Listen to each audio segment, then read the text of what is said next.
São 6 horas e 48 minutos, voltamos a falar nos Estados Unidos, estamos caminhando para momentos decisivos e esperando os 4 delegados que faltam para a confirmação da iminente vitória do ex-presidente Donald Trump. Não é isso, Nais? Que já chegaram esses delegados de algum lugar ou ainda não? Ainda não, mas a apuração está caminhando nos estados de Wisconsin e estado do Michigan. Caminha lentamente nesse momento, mas está caminhando. 96% das urnas apuradas no Michigan. A vantagem de Donald Trump é de 3,5 pontos para Kamala Harris. Então, a qualquer momento, a gente vai ter essa confirmação. Michigan tem quantos delegados? Wisconsin tem 11 delegados aqui em disputa. O estado do Michigan também está ali nesse mesmo número.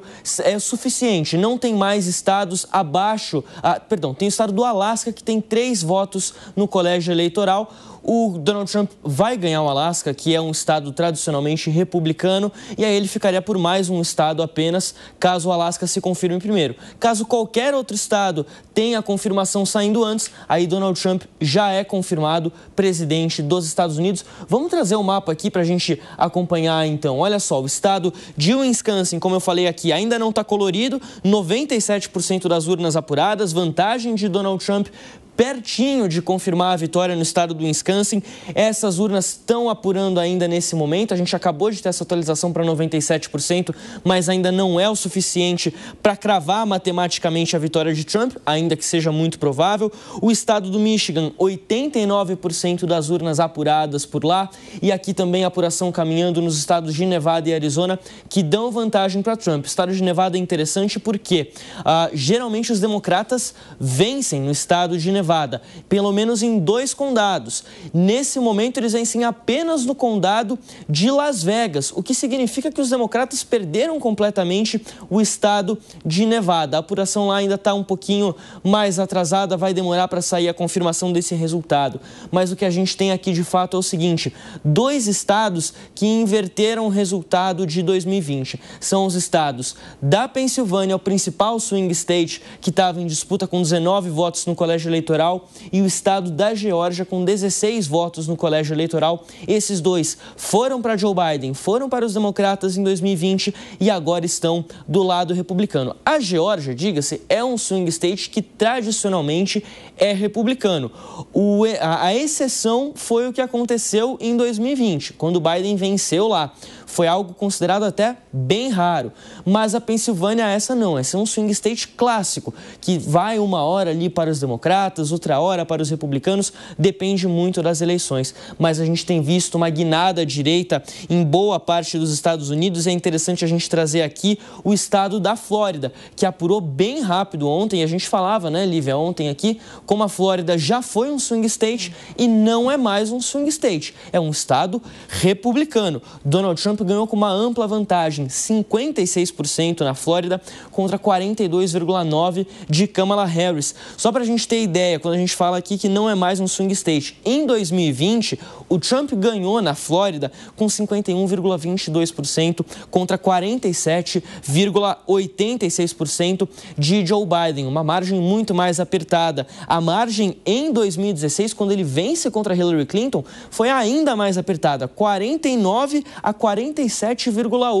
Em 2012, quem ganhou lá foi o Obama contra o Mitt Romney, também uma margem apertada, 50,01% contra 49,13%. Agora confirma que os republicanos tomaram o controle do estado da Flórida, que é um estado muito importante, com 30 votos no colégio eleitoral. A gente está diante aqui realmente de uma guinada à direita na Flórida e em vários estados americanos, onde Trump conseguiu superar todas as expectativas, superar as performances de 2020 e 2016. É a melhor performance de Donald Trump nas eleições, se comparado com as 2 que ele disputou até então. Isso é um resultado bastante impressionante. E o que chama também a atenção, uma pesquisa boca de urna que saiu da Edison Research. A gente sempre trazia aqui os dados da Reuters Ipsos, questionando qual que era o tema mais importante para os eleitores nestas eleições. E a pesquisa, a boca de urna da Edison Research, que é realizada em vários estados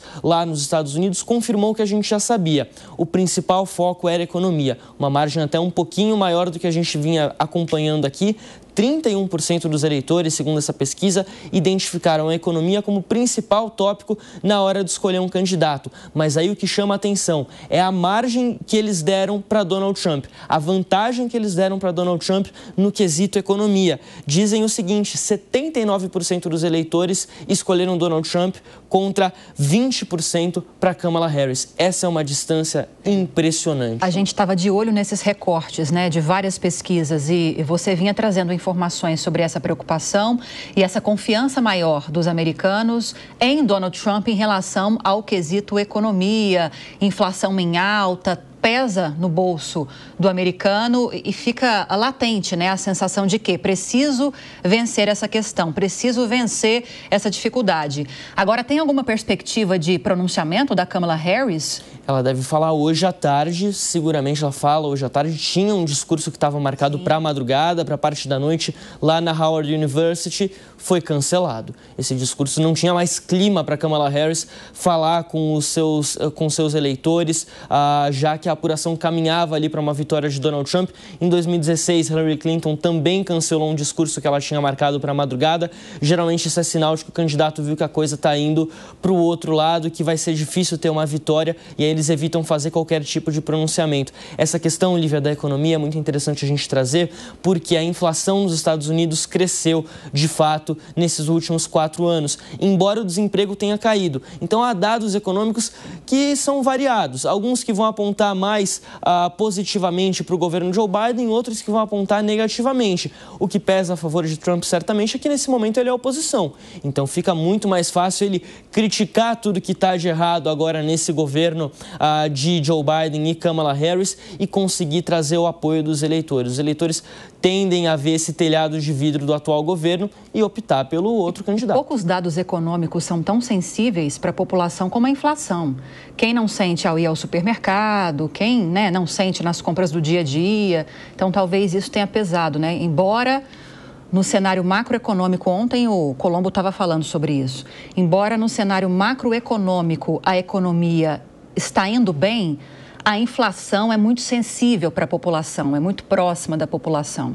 E talvez isso tenha sido crucial para esse resultado que a gente está acompanhando hoje, né? É o que pesa mais, certamente, para o eleitor, não só nos Estados Unidos, em qualquer canto do mundo. A gente vê isso acontecer no Brasil, a gente vê acontecer na Argentina, por exemplo, como a inflação foi uma questão muito decisiva para a vitória de Javier Milei lá no ano passado, e aqui não tem sido diferente. Donald Trump consegue uma vantagem muito grande falando de economia, justamente por conta dessa questão da inflação que pesa no bolso, que o eleitor sente na carne, sente na pele na hora de chegar ali no supermercado, na hora de fazer as suas compras. Interessante a gente trazer também outro recorte aqui. 10 estados americanos votaram ontem em plebiscitos envolvendo a legislação do aborto. O aborto que a gente sabe, acompanhou aqui também, um tema que foi muito discutido nessas eleições.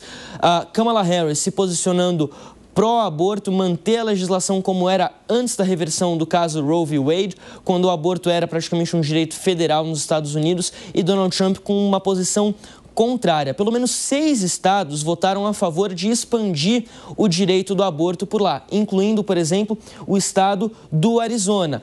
Mas isso não necessariamente se traduziu em votos também para Kamala Harris. Houve uma distância muito pequena. Ela ficou entre esse eleitorado que votou na questão do aborto, que participaram nesses 10 estados da questão do aborto, ela teve 51% dos votos contra 47% de Donald Trump.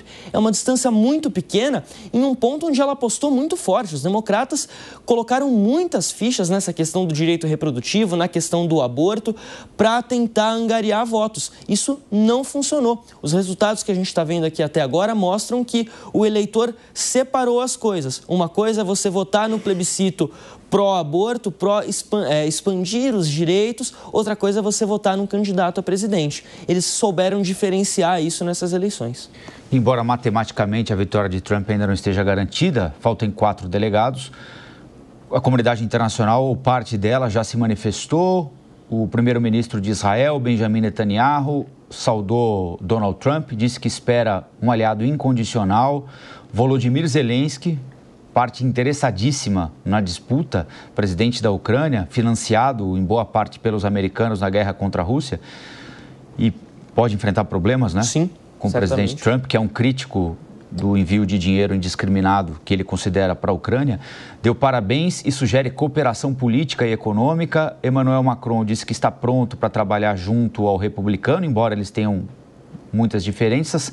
A China disse que espera convivência pacífica. A Coreia do Sul falou em parceria de segurança perfeita, ou seja, o mundo já se rende a Donald Trump, o virtual novo presidente dos Estados Unidos. Você volta daqui a pouquinho para a gente continuar contando os votos? Daqui a pouco, é só chamar. Combinado.